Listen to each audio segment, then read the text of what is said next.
السلام عليكم. بسم الله، اللهم صل على سيدنا محمد. شلونكم؟ ان شاء الله كلكم بخير.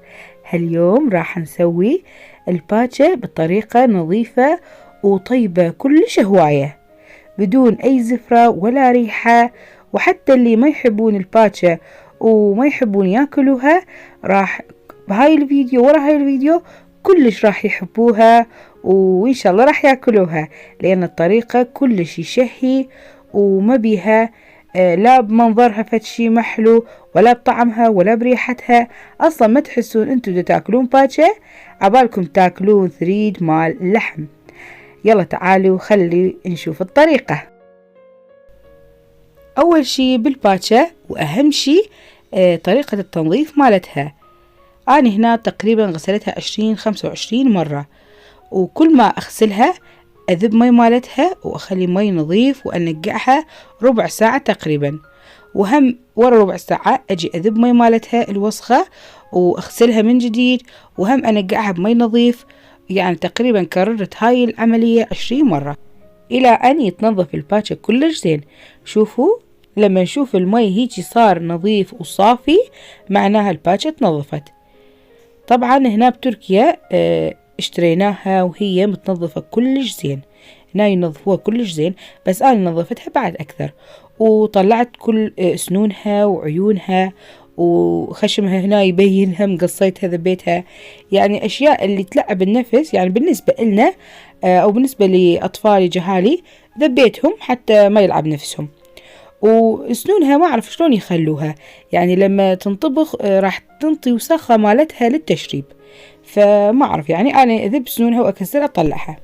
واللي بيحبون الباتشا طبعا لازم ياكلوها، لأن هاي فوائدها كلش هواية للعظام، للجسم وللدماغ، يعني فوائدها كلش هواية.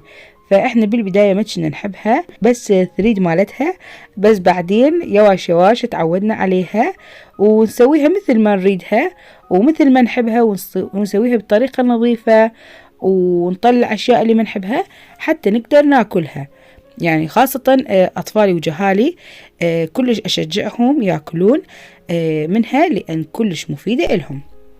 وهسه بعد ما خليت بيها مي نظيف، طبعا بارد مو حار، أخليها على العين الكبيرة، وأخليها على أهدى شي على نار خفيف، واجي أخلي بهارات لمبصرة، دارسين صحيحة، فلفل أسود، دارسين، طز، وورق غار، وبهارات مال باتشا.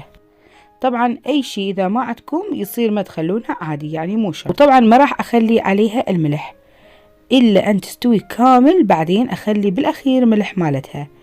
وهنا أخليها لمدة 5 إلى 6 ساعات على هاي النار الهادئة، العين الكبيرة، وأخليها على كيفها تستوي. إذا نستعجل عليها ونخليها على نار عالية، فراح يصير مي مالتها كلش خفيفة، ما راح تصير ثخينة وكثيفة، وما راح تنطي اللزوجة مالتها للمي مالتها، للتشريب مالتها. وبعد 5 ساعات تقريبا استوت عندنا الباتشا، وما بقى لها إلا القليل. هسه نجي نحضر البرياني مالتها. هنا طلعت الممبار، نظفتها كلش زين، وطلعت اللية مالتها على طرف، خليتها هاي اللية مالتها، راح شوية أخلي من اللية مالتها على البرياني اللي راح أسويها للباتشا، وأخلي 200 غرام من القيمة وشوية زيت، وبعدين نقليهم كلش زين سوا. وبعدين أخلي الكشمش وشوية أقليها، وأخلي التمن 5 قلاصات سويت تمن. وهنا أخلي بهارات مالتها، نخلي ملعقة كبيرة من الدارسين، وربع ملعقة كاري، و2 ماجي، وملعقة كبيرة ملح، وربع ملعقة فلفل أسود، ونص ملعقة كمون. وهنا أخلي 4 قلاصات مي حار، وقلاص الخامس أخليه من تشريب مال الباتشا حتى ينطي طعمها. وهنا أجي أخيط الممبار بعد ما غسلتهم كلش زين مي حار، ونقعتها بملح ومي، بعدين غسلتها. هسه أجي أخيطها من الطرف، وأخلي الطرف الثاني مفتوح. طبعا قصيتها على شكل حلة نريدها، كبير أو صغير انتو حسب ما تحبون. شوفوا هنا خليت طرف الثاني مفتوح وطرف الثاني خيطتها، ونخيط كلهم بنفس الطريقة، ونخيط الكرشة همينة بنفس الطريقة، نخيطها من كل النواحي، بس نخلي طرف مفتوح حتى نخلي بيها التمن. بس كم قطعة سويت بعد ما نظفتهم ونقعتهم نفس الشي بمي حار والملح، يعني نظفتهم كلش زين. راح اسوي بس هذول قطع. وهسه نجي نسوي حشوة مال الممبار. 2 قلاص من التمن المغسول، وشوية من الكشمش، و200 غرام من القيمة الخليت، ونص ملعقة من الملح، وشوية فلفل أسود. وبعدين نجي أخلطهم وأحشي بيها الممبار. طبعا لازم أخلي ربع الممبار الحشوة، لا نصها ولا أمليها، لأن هاي بعد ما تستوي التمن اللي بيها راح تنتفخ، وبعض مرات راح يطق منا إذا احنا كلش هواية عبيناها، فنخلي بس ربع، وهم يطلع التمن ما مستوي إذا خلينا بيها هواية. هسه أنظفها من التمن، وبعد ما سويت كلها هسه أجي أخيط الطرف الثاني اللي خليته مفتوح. أعدل التمن اللي بيها، أسوي كلها، أسوي كل نفس المستوى، ما أخليها يتركز بمكان واحد. بعدين أجي أخيط الطرف الثاني وأخليهم كلهم بالتشريب. وهسه شوفوا ما شاء الله تشريب استوت. شوفوا العظام هي تطلع من وحدها هالقد ما مستوية. طبعا 6 ساعات كنت مخليتها على نار هادئ مثل ما تعرفون. شوفوا العظام تطلع من وحدها. وهسه أجي أخلي الممبار، أخليهم كلهم فد ربع ساعة إلى 20 دقيقة. لما أشوفهم انتفخوا واستوت من الداخل خلاص أطلعهم وأقليهم. طبعا ما كنت مخلية ملح، هسه دا أخليه. شوفوا لما تأكدت اللحم استوت كلش زين 100% خلاص بالأخير أخلي الملح. وهسه بعد ربع ساعة تقريبا طلعت الممبار المستوية، وهسه أجي أقليهم.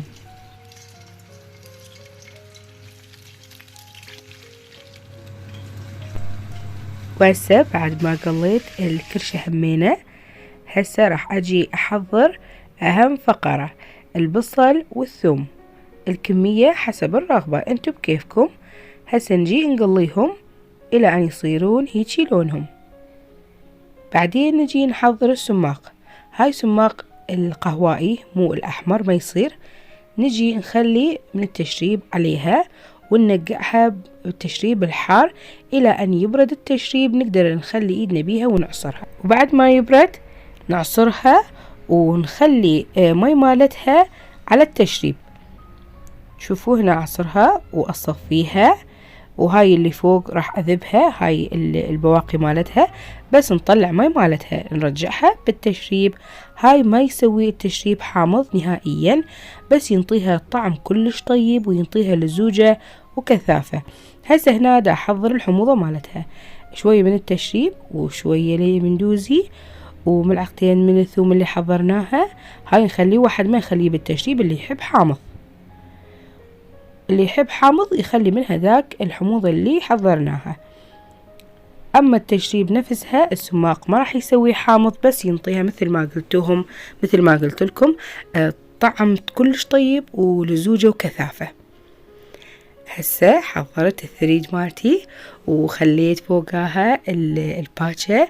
شوفوا شلون ذايبة، يعني عظامها كلها طلعتها بكل سهولة. طبعا وهني امنتج لكم الفيديو، ما اقدر اقاوم المنظر. طبعا غير يوم اني امنتج لكم الفيديو، هذا غير يوم اني سويت الباتشا، فالمنظر لا يقاوم، ما اقدر احكي. لساني كله يصير يجي حموضة من الطعم الطيب وشكل الخرافي. طبعا الباتشا كلش نظيفة وشهية وطيبة، يعني حتى اللي ما يحب الباتشا يقدر ياكلها، لان شكلها وطعمها وريحتها كلش طيبة. فأنصحكم تجربون هاي الطريقة، راح تدعولي. وهسه وصلنا لنهاية الفيديو. لا تنسون تخلون لايك هواية، تدعموني بالقناة وتشتركون إذا كنتوا بعدكم ما مشتركين، واكتبوا لي تعليقاتكم. وهسه أقول لكم مع السلامة.